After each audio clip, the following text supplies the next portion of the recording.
ఏం పేరండి? నా పేరు చైతన్య రెడ్డి. ఏం జరుగుతా ఉన్నది? అసలు ఎన్ని ఎకరాల భూమి పోతున్నది? గతంలో రేవంత్ రెడ్డి ప్రభుత్వం, ఇప్పుడున్నటువంటి కాంగ్రెస్ ప్రభుత్వం మీకు ఏ హామీలు ఇచ్చింది? ఇప్పుడు ఏం చేస్తా ఉన్నది? మాది మొత్తము ఇప్పుడు కొట్లాడే రైతుల భూములంతా కలిపి 2200 ఎకరాలు దాకుంటదండి. మొత్తము 800 నుంచి 900 రైతులు దాకుంటారు. అందరిది ఒకటే అండి. మాకు రేవంత్ రెడ్డి ప్రభుత్వం వచ్చే ముందు వాళ్ళు చెప్పిన ఒకటే ఒక మాట ఏంటంటే, మీ భూములు మీకు ఇచ్చేస్తాం. రేవంత్ రెడ్డి కానీ, బట్టి విక్రమార్క కానీ, సీతక్క గారు కానీ అందరు వచ్చి వాళ్ళు మల్రెడ్డి రంగారెడ్డి కానీ నాకు ఓటేయరి కాంగ్రెస్ ని గెలిపించండి, మీ భూములు మీకు ఇచ్చేస్తాం, మీరు ఇంత కొట్లాడుతున్నారు, మీ భూములు మీకు ఇచ్చేస్తాం. ఎవరి దగ్గర అయితే రైతుల దగ్గర భూమి తీసుకున్నాము వాళ్ళ భూములు ఇచ్చేసాము అని మాకు అన్ని హామీలు ఇచ్చారు.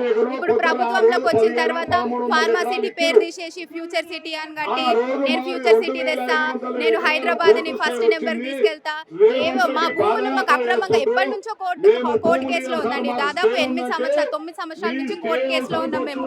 ఆ స్టే పట్టించుకోరు, ఏం పట్టించుకోరు. నిన్న ఒక 1 వీక్ 2 వీక్స్ బ్యాక్ మొత్తం ఎవరైతే రైతులు భూమి ఇయ్యలేదో ఫార్మా సిటీకి కానీ ఫ్యూచర్ సిటీకి, ఆ రైతుల భూములకు వచ్చి సాఫ్ చేయడము, కడీలు వాతడము, దాదాపు 30 జేసీబీలు, టస్కర్లు అన్ని తీసుకొచ్చి ఆర్డీఓ కానీ ఎంఆర్ఓ కానీ అక్కడ గవర్నమెంట్ ఆఫీషియల్స్ ఎవరైనా రైతులు ఏమైనా మాట్లాడితే దాదాపు 30 మంది పోలీసు వాళ్ళు, సిఆర్పిఎఫ్ జవాన్లు వాళ్ళందరూ వచ్చి ఒక్క రైతు అంతమందిని ఏం చేయగలుగుతారు? ఏమైనా ఎక్కువ మాట్లాడితే జైలు వేయడము, పోలీస్ స్టేషన్ నడువలు తీసుకుపోవడం, మా భూములకు వచ్చి మా భూమిని కబ్జా చేసుకుంటే మమ్మల్ని మాట్లాడలేకపోతే మేము ఎక్కడికి వెళ్ళాలండి? అంతే. మేము ఇప్పుడు గవర్నమెంట్ కోరేది ఒకటే, అప్పుడు మీరు ఏమేమి హామీలు ఇచ్చారో అవి ఇవ్వండి, మా భూమి మాకు ఇవ్వండి. ఇప్పుడు మా ఇంతమంది 2200 ఎకరాలు ఆన్లైన్ సర్వే నెంబర్స్ లేవు. ఈ రైతులు ఇంతమంది వ్యవసాయం, ఇప్పటికి వీళ్ళందరూ వ్యవసాయం వదులుకొని ధర్నా కోసమని ఇంత దూరం వచ్చారు. వాళ్ళకి ఒక్కటే జీవనోపాధి వ్యవసాయం.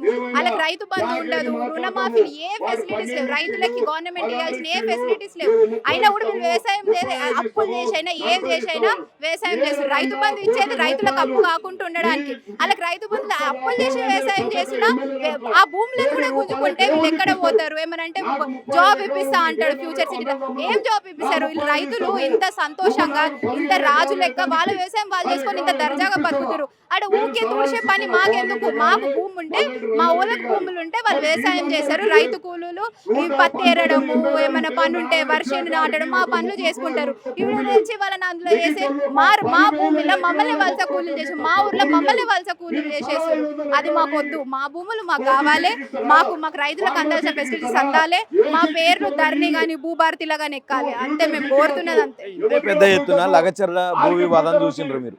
అప్పుడు కూడా రైతులందరూ తిరగబడి మేము ఇయ్యమని అంటే మొత్తం వ్యవస్థ అంతా పోయి నిర్బంధం చేసి ఆ ఊరిని మొత్తం గ్రామాలన్నీ కూడా పోలీసుల ముమ్మరంగా మోహరించి బయటికి వెళ్ళనీయకుండా చేసి లాక్కునే ప్రయత్నం చేసిండ్రు, అరెస్టు చేసిండ్రు, దెబ్బలు కొట్టిండ్రు పోలీసులు. మరి అదే రకంగా ఇక్కడ కూడా జరిగింది ఏంది? కాదండి, మేము గవర్నమెంట్ కి రెస్పెక్ట్ ఇస్తాం. మేము పొలిటీషియన్స్ కి రెస్పెక్ట్ ఇవ్వలేం. మేము గవర్నమెంట్ కి, కాన్స్టిట్యూషన్ కి, కలెక్టర్ కి మేము వాళ్ళ డెసిగ్నేషన్ కి వాళ్ళ రెస్పెక్ట్ ఇవ్వదలుచుకున్నాము. మేము వాళ్ళని కొట్టే అంత హక్కు మాకు లేదు. వాళ్ళు పాలన చేస్తున్నారు. సరే, పొలిటీషియన్స్ వాళ్ళకి డెసిగ్నేషన్ ఉంది కాబట్టి మేము ఏం అరాచకం చేయము. మేము ఒకటే మహాత్మా గాంధీని ఫాలో అవుతున్నాము. నాన్ కోఆపరేషన్ మూవ్మెంట్ లాగా మేము ఎవరిని ఏమనము. మా కొట్లాట ఇదే, ధర్నాలు కానీ మేము ఎవరిని కొట్టదలుచుకోలేదు. నాయకులు ఉన్నారు కదా, కోదండ రెడ్డి మీ ప్రాంతానికి సంబంధించినటువంటి వ్యక్తి, కీలకంగా ఉన్నాడు ప్రభుత్వంలో. ఎందుకు పట్టించుకోవట్లేదు? ఆయన ఎప్పుడైనా కలిసినరా వ్యక్తిగతంగా? ఏమో అండి, మాకు వ్యక్తిగతంగా నాకేం తెలియదు. రైతులందరికీ అందరికి ఆయన ఫస్ట్ మాకు ఆయన ఒక పొలిటికల్ పర్సన్ అని కూడా మర్చిపోయారు ఆయన అందరూ.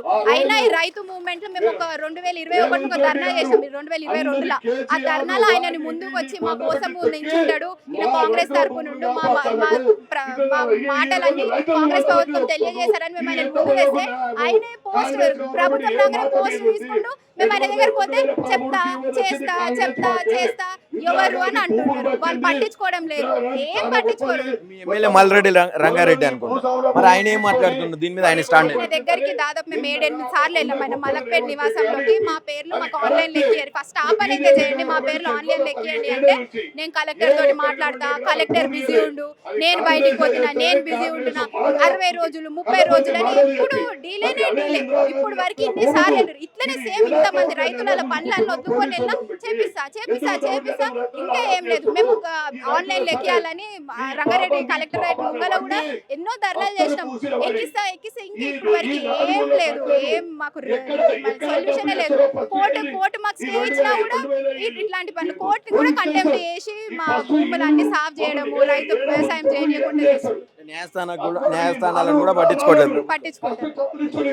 ఏం చెప్పాలనుకున్నావు ఫైనల్ గా ఈ విషయంలో ఎంతవరకు ముందరికి పోగారు? ఇంత పెద్ద ఎత్తున రైతులు వచ్చింది ఒకటి మా భూమి మాకు కావాలి, మా భూములు ఆన్లైన్ లోకి ఎక్కాలి, మాకు రైతు ఫెసిలిటీస్ మాకు కావాలి, మా భూములు మా కోసం వాళ్ళ కోసం కాకపోయినా వాళ్ళు వేసాము, వాళ్ళ పిల్లల కోసము, వాళ్ళ తరతరాల కోసము. రేవంత్ రెడ్డి గారు కొండారెడ్డి పెళ్లిలో ₹1,00,00,000 పోతుంది.